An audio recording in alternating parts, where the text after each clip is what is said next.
Let's continue classify the triangle by sides and by angles. This time we're going to put this triangle on the coordinate plane. Our first point is 3, 1. Let's graph 3, 1. 1, 2, 3, 3, 1. Next point is 3, 4. 3, 4. So this is A. This is B. Now we're going to graph 7, 1. 7, 1 is here.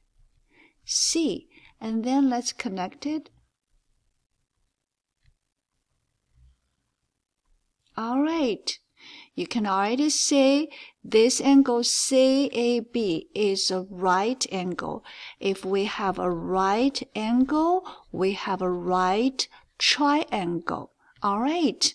We can look at its side length simply by counting, or you can go ahead and calculate, practice your Algebra 1 we learned.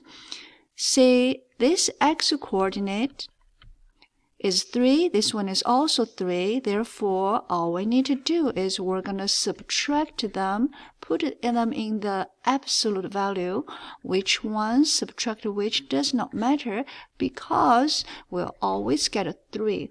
Or you can come here to count. This is 1, this is 4, and we have 1, 2, 3 on this side. Let's get a different color. We have 3. And this is 1, 2, 3, 4. We have 4.